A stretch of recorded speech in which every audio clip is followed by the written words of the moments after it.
Coming to advantages, CORDIC is generally faster than other approaches.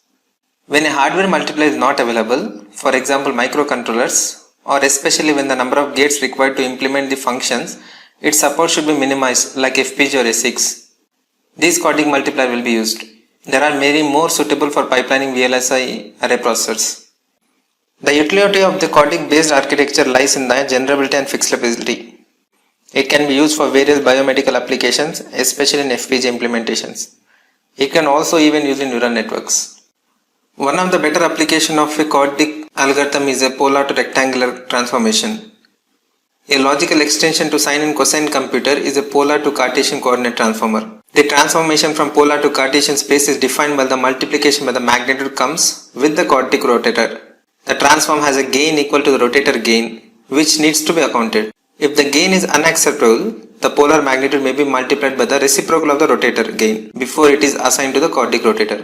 One of the beautiful applications will be a general vector rotation. In this, the rotational mode of the CORDIC rotator is also used for performing general vector rotations, as are often encountered in motion correction or any control systems. The rotator rotates the vector to the desired angle. The output will be scaled by the CORDIC rotator gain that must be accounted for the system. If the scaling is unacceptable, a pair of constant multiplier would be required for compensate gain. One more application would be the arc tangent. The vectoring model of this algorithm produces a magnitude of the input vector as a byproduct for the computing the arc tangent. After the vectoring mode rotation of the vector is aligned with any of the axes, the magnitude of the vector would therefore be the same as the components of a rotator vector.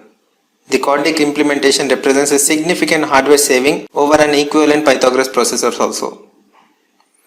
One more would be a inverse CORDIC functions.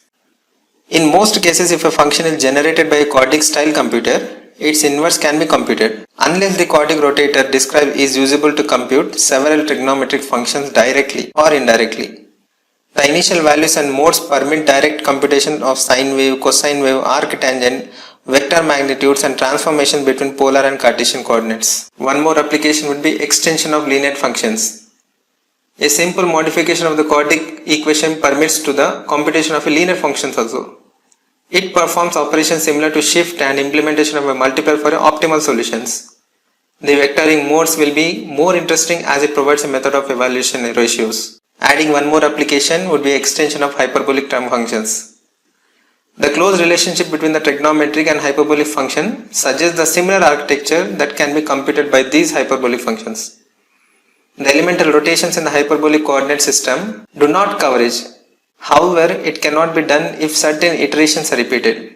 Hyperbolic equivalents for the circular coordinate system can also be computed in a similar manner.